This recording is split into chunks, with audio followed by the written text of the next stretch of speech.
Hello friends, welcome back to Harshini channel. இன்னைக்கு பார்த்தீங்க அப்படின்னா காலையிலேருந்து ரொம்ப ஒரு மாதிரி பிஸியாக இருந்தது. கிருத்திகாவும் ரொம்ப டல்லாக இருந்தா, அன்றைக்கி ரொம்ப தலைவலிமா அப்படின்னா, சரி நான் ஒன்றா கிச்சன் இன்னைக்கு பார்த்துக்கிறேன் அப்படின்ட்டு நான் வந்து ஹர்ஷினி வந்து வெளிட்ட விட்டுட்டு நான் வந்து கிருத்திகாட்ட விட்டுட்டு நான் வந்து சமையல் வேலைக்கு இன்றைக்கி வந்துட்டேன். பார்த்தீங்க அப்படின்னா மார்னிங் ரொட்டீன் தாங்க இது. காலையில் ஒரு 6 o'clockலாம் வேலை ஆரம்பித்தோடனே 5:30க்கு எழுந்து ஒரு காஃபியை சாப்பிட்டு குளிச்சுட்டு வாசல்லாம் அலம்பி கோலம் போட்டுட்டு அப்புறம் வந்து சுவாமி விளக்கேற்றிட்டு இந்த வேலையெல்லாம் முடிச்சு காஃபி ஒரு கப்பு சூடாக உட்காந்து சாப்பிட்டுட்டு அதுக்கப்புறம் இந்த காய்கறியெல்லாம் குக்கர் வச்சுட்டு காய்கறி டக்குன்னு கட் பண்ணினாங்க. இப்போ என்னென்னா முள்ளங்கி இது கத்திரிக்காய் ரெண்டும் போட்டு சாம்பார். சிம்பிள் சமையல் தான் இன்றைக்கி. என்னால் முடிஞ்சது செய்கிறேன்னா சரின்னா. கால் வந்து ரொம்ப நேரம் வந்து நின்று ஒரு மாதிரி இழுக்கிற மாதிரி ஆகும் எனக்கு. கொஞ்சம் நேரம் ஒரு 10 நிமிஷம் உட்காந்தேன் அப்படின்னா கொஞ்சம் இதாகும். அப்புறம் திரும்ப ஒர்க் பண்ணலாம் நம்ம. அந்த மாதிரி இருக்கும். தொடர்ந்து கண்டினியூவாக ஒர்க் பண்ண முடியல. அதாவது டாக்டர்கிட்ட ட்ரீட்மெண்ட்டுக்கு தான் போயிட்டுருக்கேன். அவங்க வந்து என்ன பண்ணுறாங்க, உடம்புல ஒன்றும் பிரச்சனை இல்லைங்க, ஆனால் வந்து நீங்கள் வந்து வெயிட் லாஸ் பண்ணணும். நீங்கள் அப்போ தான் வந்து வெயிட்டை குறைச்சிங்கன்னா தான் அந்த கால் வலி இல்லாமல் இருக்கும் உங்களுக்கு. ரொம்ப நாள் எந்த வேலையும் செய்ய முடியும் அப்படின்னு சொல்லிட்டு இருக்காரு. சரி அப்படின்றதுக்கோசரம் வாக்லாம் போயிட்டுருக்கேன். லஞ்செல்லாம் எப்பவும் போல சாப்பிடுங்க, ஒன்றும் அதெல்லாம் ஒன்றும் குறைக்க வேண்டாம், வாக்கிங் மட்டும் பண்ணுங்க, வாக்கிங் மஸ்ட்டு, அவ்வளோதான் அப்படின்னு சொன்னார். சாப்பாடெல்லாம் எப்பவும் போல் நீங்கள் எடுத்துக்கலாம், ஒன்றும் பிரச்சனை இல்லை அப்படின்னாரு. அதனால் வாக்கிங் மட்டும் காலையில் போய்ட்டுருதுங்க. போயிட்டு இந்த மாதிரி இப்படி ஓட்டிட்டு வாக்கிங் போயிட்டு சமையலை முடிச்சுட்டு வாக்கிங் போவேன். திரும்ப எப்படி பார்த்தாலும் ஒரு 8:30 மணி வேணால். இங்கே காலங்காத்தால் வாக்கிங் போனோன்னா உடம்புக்கு ஒத்துக்க மாட்டேங்குது. அதனால் இது சம்மர் சீசனில் வேணால் காலையில் போகலாம். இந்த சீசன்லலாம் இப்போல்லாம் போகவே முடியலைங்க. காலையில் 9:30 மணி 10 மணி ஏற்கனவே ஒரு வாக்கிங் வீடியோ உங்களுக்கு போட்டிருப்பேன் நான், அர்ஷினியோட போகிற மாதிரி. அது மாதிரி ஒரு 10 மணி போல் போவோம். அர்ஷினியை கூட்டிகிட்டு அப்படியே போயிட்டு வந்து தான் உங்களுக்கு வந்து இது எடுப்போம், வீடியோ போடுவேன். அப்படியே வந்து இப்போ பார்த்தீங்க அப்படின்னா கத்திரிக்காயும் முள்ளங்கியும் நல்லா பொடி நறுக்கி வச்சுட்டேங்க. நறுக்கிட்டு அதில் வந்து கடுகு இதில் வந்து பாத்திரத்தில் வந்து எண்ணெய் ஊற்றி கடுகு வெந்தயம் 2 தாளிச்சிட்டேன். 2 ஜீரகம் தாளிச்சிட்டு இந்த இதை போட்டு முள்ளங்கியும் கத்திரிக்காயும் போட்டு நல்லா வதக்கிட்டு அதில் வந்து சாம்பார் பொடி வந்து ஒரு 1.5 ஸ்பூன் போட்டிருக்கேன் நான். போட்டு நல்லா வந்து வதக்கிட்டேங்க. சாம்பார் பொடியும் போட்டு அதோட வதக்கியாச்சு. உப்பையும் அதோட போட்டாச்சு. புளி வந்து காத்தாலே வந்து எப்போவுமே வந்து குளிக்கிறதுக்கு முன்னாடி என்ன செய்வேன், அரிசி பருப்பு புளி இதெல்லாம் ஊற வச்சுட்டு போயிடுவோங்க. ஊற வச்சுட்டு போனால் தான் நம்ம அதில் ஒரு 1 hour ஆகும் அந்த வேலையெல்லாம் முடிச்சுட்டு வரத்துக்கும்.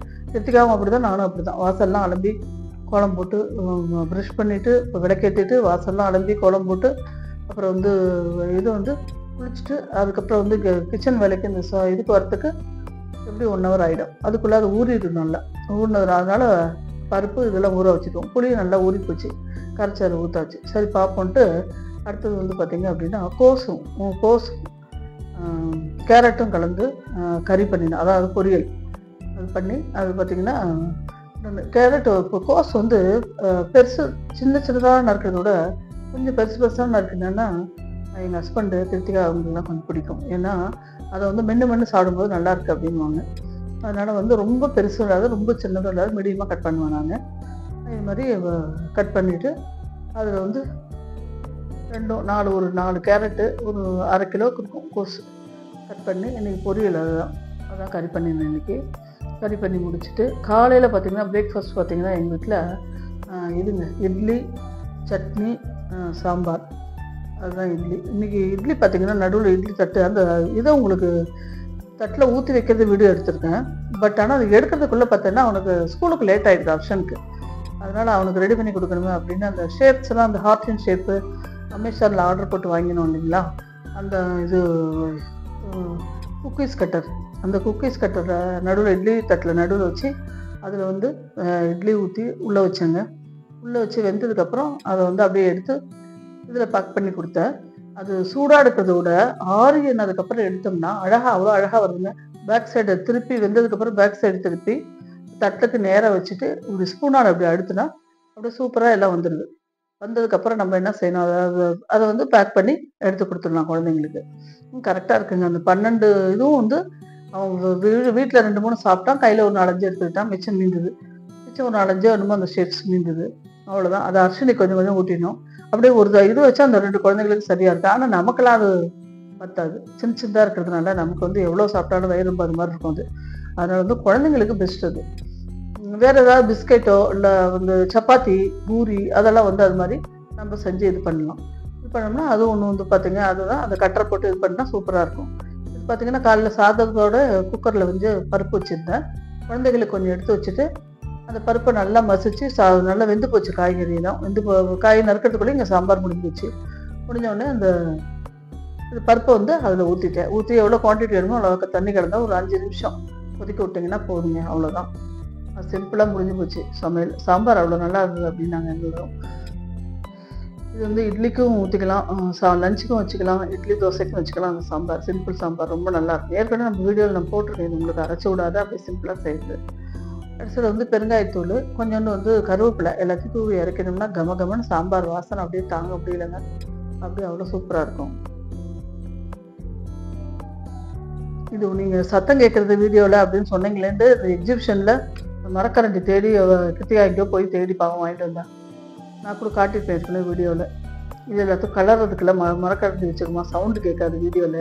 இல்லைன்னா சவுண்டு கேட்குது பாரு, கஷ்டமாக இருக்குல்ல எல்லோரும் பார்க்குறவங்களுக்கு அப்படின்னா. அதனால வந்து அது வாங்கினேன். அடுத்தது வந்து கோஸ் கறிக்கு வந்து இந்த இதில் பார்த்தீங்க அப்படின்னா கடுகு, 2 கடலைப்பருப்பு, உளுத்தம்பருப்பு எல்லாத்தையும் தாளிச்சிட்டு அது வந்து கோசணுன்னா அலம்பி வடிகட்டி வச்சுருக்கேங்க. ஏற்கனவே நறுக்கும் போதே அலம்பியாச்சு. இருந்தாலும் உள்ளுக்குள்ளே தான் பூச்சி புழு இருந்ததுன்னா என்ன பண்ணுறதுன்னு நல்லா ஒரு தடவைக்கு 2 தடவை கோஸு இந்த இது இருக்குது பாருங்கள் காலிஃப்ளவர் இதெல்லாம் நறுக்கிட்டும் ஒரு தடவை அலம்பணுங்க. அலம்பி நல்லா காலிஃப்ளவர்லாம் பார்த்தீங்கன்னா தண்ணி வந்து அது கொதிக்க விட்டு கொஞ்சம் நேரம் தண்ணியில் போய் தண்ணி இறக்கி வச்சு வெந்நீர் இறக்கி வச்சு அதில் போட்டு மூடிடணும். ஒரு 5 நிமிஷம் மூடினதுக்கப்புறம் தான் அதை வந்து வடிகட்டி குளிர்ந்த தண்ணி இருந்தால் குட்டி குட்டியாக புழு நிறைய அதில் இருக்கும்.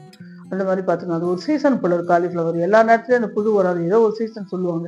அது என்னன்றது எனக்கு தெரியல. அது வந்து கமெண்ட்ஸில் உங்களுக்கு யாருக்காவது தெரிஞ்சால் எந்தெந்த சீசன்னா அது காலிஃப்ளவரில் என்ன மந்தில் வாங்கினா நமக்கு புழு வரும் அப்படின்னு அது ஏதோ ஒரு மந்த் ஒன்று சொல்லுவாங்கங்க, மறந்துட்டேன் நான். அதில் பார்த்தீங்க அப்படின்னா அந்த புழு இருக்கும் அப்படின்வாங்க. அதனால எப்போவுமே வந்து நான் வாங்கின காலிஃப்ளவர் வாங்கினா அலம்பிடுது. அதே மாதிரி தான் கோஸ்குள்ளே மோஸ்ட்லி இருக்காது, இருந்தாலும் ஒரு பயம் நமக்கு. அதை வந்து நறுக்கிட்டு நல்லா அலம்பியாச்சுங்க. கேரட் அது எல்லாத்தையும் அலம்பிட்டு இது வந்து எல்லாத்தையும் வெடிக்க விட்டு செவந்தோடனே கடுகு வெடிச்ச உடனே இந்த பருப்பெல்லாம் போடுறோம். அது நல்லா படப்படன்னு வெடித்து செவந்ததுக்கப்புறம் அந்த அலம்பி வடிகி வச்சுருக்கோம் இல்லைங்களா, அந்த காய்கறி வந்து அதில் நம்ம கொட்டுறோம். கொட்டி நல்லா 4 பக்கமும் கிளறி விட்டு அது உப்பு, கொஞ்சம் மஞ்சப்பொடி, உப்பு திட்டமாக அந்த கோஸ் முழுகிற அளவுக்கு தண்ணிங்க. அதை வேக வச்சு வடிகை வைக்கிறதுலாம் கிடையாது. வடிகை வச்சா ஏற்கனவே 2 தடவை அலம்பி நறுக்கிட்டு அலம்புறதுனால சத்து போயிடுவாங்க. இன்னும் அதை வந்து வேக வச்சு நம்ம வடிகை வச்சோம் அப்படின்னா அது இன்னும் இருக்கிற சத்தும் போயிடும். அது ஒன்றுமே இல்லை, ஒரு சக்கையை சாப்பிட்ற மாதிரி இருக்கும். அதுக்கோசரம் என்ன பண்ணுறது அப்படின்னா திட்டமாக தண்ணி ஊற்றிக்குது. திட்டமாக தண்ணி ஊற்றி அப்படியே மூடிடுது. அந்த தண்ணிக்கும் அது வேகிறதுக்கும் கரெக்டாக இருக்கும், அந்த இது காய்க்கும். அது மாதிரி பண்ணுறது பிகினர்ஸ் கூட ரொம்ப ஈஸிங்க. இது ஒன்றுமே கிடையாது. தாளித்து காய் போட்டு உப்பு மஞ்சப்பொடி போட்டு திட்டமாக தண்ணி ஊற்றி மூடிடணும். அது வெந்ததுக்கப்புறம் தண்ணி ஃபுல்லாக இழுத்து நல்லா வெந்துடும். வெந்ததுக்கப்புறம் பார்த்தீங்க அப்படின்னா கொஞ்சோண்டு வந்து இது தேங்காய் துருவி போடணும். வேணும்னா ஆப்ஷனல் தான் தேங்காய்லாம். கருவேப்பிலை, பெருங்காயத்தை தூவி அப்படியே இறக்க வேண்டியது தான். இது அந்த மாதிரி போட்டு இறக்கணும்னா அந்த கறி அவ்வளோ சூப்பராக பொரியல் அவ்வளோ நல்லா இருக்குங்க. ரொம்ப அருமையாக இருக்கும் அது. அது வந்து பார்த்தீங்க அப்படின்னா ஒரு தடவை செஞ்சு சாப்பிட்டு பாருங்கள். நீங்கள் நிறைய பேர் வந்து குக்கர்லேயும் வேக வைக்கிறவங்களும் இருப்பாங்க. அதுவும் ஒரு டேஸ்ட் தான். குக்கர்லேயும் வேக வைக்கலாம். திட்டமாக தண்ணி ஊற்றி குக்கரில் வேக வச்சா அது என்ன தான் குக்கரில் வேக வச்சாலும் அது மேலே கொஞ்சம் தண்ணி நிற்க தான் செய்யும். அப்போ அந்த தண்ணியை நம்ம வடிக்கும் போது அதோட சத்து போயிடும். அதோட இப்படி பண்ணிங்கன்னா அந்த காய்கறியில் அந்த சத்து பூரா அதுக்குள்ளேயே காய்கறியிலே இருக்கும், உங்களுக்கு வெளியில் போகாது. அதனால தான் வந்து என்ன பண்ணுறது, நல்லா திட்டமாக தண்ணி நல்லா முழுகிற அளவுக்கு தண்ணி வச்சு மூடிட்டோன்னா ஒரு 10 நிமிஷம் மூடினா போதுங்க. சூப்பராக அப்படியே வெந்து போயிடும். ஆவியில் வெந்த மாதிரியும் இருக்கும், உடம்புக்கும் ரொம்ப நல்லது. அந்த சத்தும் வெளியில் போகாது, உங்களுக்கு நல்லாயிருக்கும். குழந்தைகளுக்கு சாதத்தோடு போட்டு அப்படியே மசிக்கும் போதே அப்படியே நல்லா மசிச்சிடும். மிக்சியில் தான் போட்டு இதை மசிக்கணும் அப்படின்னு கிடையாது. அப்படியே போட்டு அந்த இது மசிக்கிறத வச்சு நல்லா மசித்தோம்னா சாதத்தோட சாதம் பருப்பு இந்த காயெல்லாம் நல்லாவே மசிஞ்சிடும். கலந்து கொடுக்கும்போது நல்லாயிருக்கும். அர்ச்சனைக்கு அன்றைக்கி அப்படி தான் கொடுத்தோம் நாங்கள். இதில்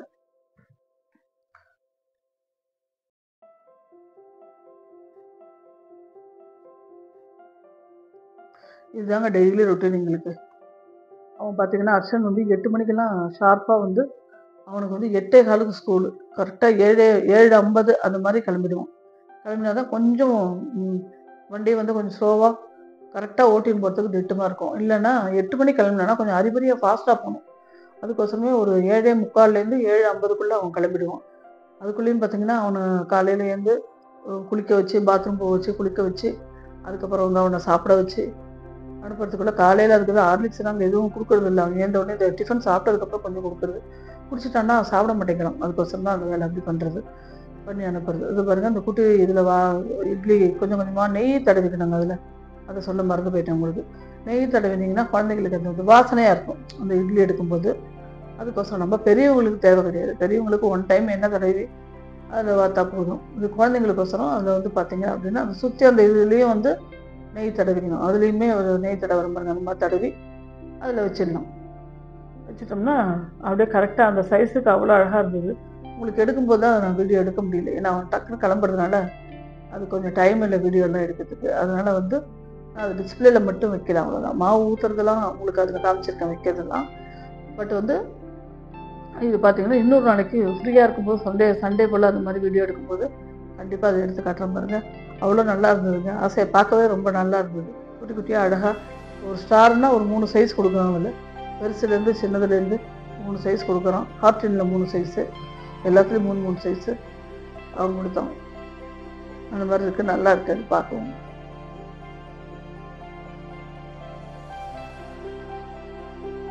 அப்படி சென்டராக வச்சு நம்ம ஊற்றிட்டோம்னா இருக்கும். சைடில் மாவு போச்சுனாலும் அதோட ஒட்டின்னு வந்துடுறதுங்க. ஸ்பூனால் அப்படி தள்ளும்போது அந்த மாவும் சேர்ந்து அதோட வந்துடுது. அது ஒன்றும் பிரச்சனை இல்லாமல் இருக்குது. இது சேஃப் ஒன்றும் மாறுறது கிடையாது, அப்படியே தான் இருக்குது. இது வந்து ஃப்ளவர் மாதிரி இருக்குது.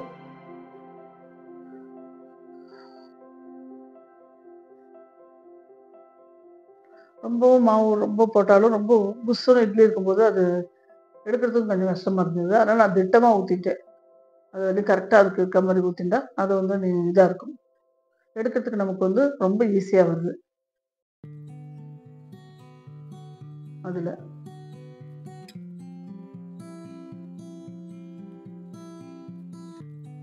இட்லி தட்டில் இந்த சைடு வந்து வச்சாச்சு. வச்சு பாருங்க,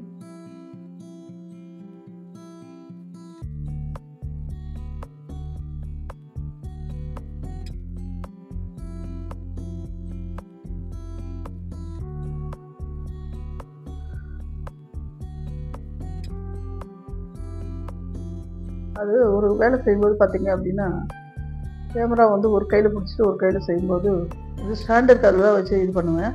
இருந்தாலும் வந்து இந்த மாதிரி இது பண்ணும்போது பார்த்தீங்கன்னா பேக் கேமரா ஆன் பண்ணிப்பேன். ஆன் பண்ணாமல் ஃப்ரண்ட் கேமராவில் எடுத்தோம்னா அது நமக்கு கேமராவில் எப்படி விழுது என்ன எதுன்னு பார்க்கும்போது கொஞ்சம் அசைவு இருக்கும். கொஞ்சம் அட்ஜஸ்ட் பண்ணிக்கோங்க. அதுக்கப்புறம் மாற்றிட்டேன் நான். பார்த்தீங்கன்னா பொரியல் நல்லா திட்டமாக வந்து போச்சு. அந்த தண்ணியே இல்லை பாருங்க, சூப்பராக நல்லா வந்து போச்சு. இப்படிதான் இருக்கணும். வேணும்னா தேங்காய் போட்டுக்கலாம், இல்லை அப்படின்னா அப்பயும் சாப்பிடலாம், நல்லாயிருக்கும். இது ரொம்ப நல்லாயிருக்கும். இதில் வந்து பாசிப்பருப்பும் வந்து தூவுவாங்க. பாசிப்பருப்பு எங்கள் மாமியார்லாம் பார்த்திங்கன்னா எல்லா காய்க்கும் 2 பாசிப்பருப்பு தூவுவாங்க. மேலே தூவி தண்ணியை ஊற்றி மூடுவாங்க. மூடினோம்னா அது ரொம்ப நல்லாயிருக்கும். அதோட தேங்காயும் கடைசியில் போடுவாங்க. நான் வந்து பாசிப்பருப்பு போடுறதில்ல. அது கொஞ்சம் நிறைய இது வந்து மெம்பர்ஸ் வீட்டில் வந்து நிறைய பேர் இருந்தோம்னா அந்த பாசிப்பருப்பு தூவினா வந்து அந்த கறி கொஞ்சம் காணும், பொரியல் காணும். அதுக்கோசரத்துக்கு இந்த பாசிப்பருப்பு போடுறது உடம்புக்கும் ஹெல்த் வைஸாகவும் அது நல்லது அப்படின்றதுக்கோசரம். இது வந்து நான் வெறும் தேங்காய் மட்டும் அன்றைக்கி போட்டு அப்படியே இறக்கிட்டேன். பெருங்காயத்தை போட்டு கருவேப்பிலை போட்டு இறக்கிட்டேன். இதுதாங்க அன்றைக்கி எங்கள் வீட்டில் சமையல். அவ்வளோ சூப்பராக நல்லா இருந்தது. சாப்பிட்றதுக்கு சாம்பார் நல்லா இருந்தது, இதுவும் நல்லா இருந்தது, கறியும் நல்லா இருந்தது. குழந்தைகளுக்கு வந்து காத்தால இட்லி சட்னி, அப்புறம் பீட்ரூட் சட்னி, சாதத்துக்கு வந்து பீட்ரூட்டு இது பண்ணி நாளைக்கு அரிசனி கொஞ்சம் வேக வச்சு எடுத்தேன். அது வந்து சாதத்தோடு சேர்த்து மசிச்சு கொடுத்தா. இதுதான், அவ்வளோதான். இந்த டெய்லி ரொட்டீன். இது காலையில் கிட்டத்துக்கு 5 மணிக்கு தான் எழுந்துருவோம். இப்போது நான் சமையல் அடுப்பிட்ட விட மாட்டேன். எப்போயாவது மாதத்தில் ஒரு 2 நாள் 3 நாள் இந்த மாதிரி ஒரு பிரச்சனை, ஏதாவது தலைவலி அந்த மாதிரி ஏதாவது ஒரு பிரச்சனை வந்ததுன்னா அவள் வந்து நான் சமையல் பண்ணுவேன். அன்றைக்கி 2 நாள் 3 நாளைக்கு கொஞ்சம் அவள் ரெஸ்ட் எடுத்துக்கிட்டேனே அப்படின்னு.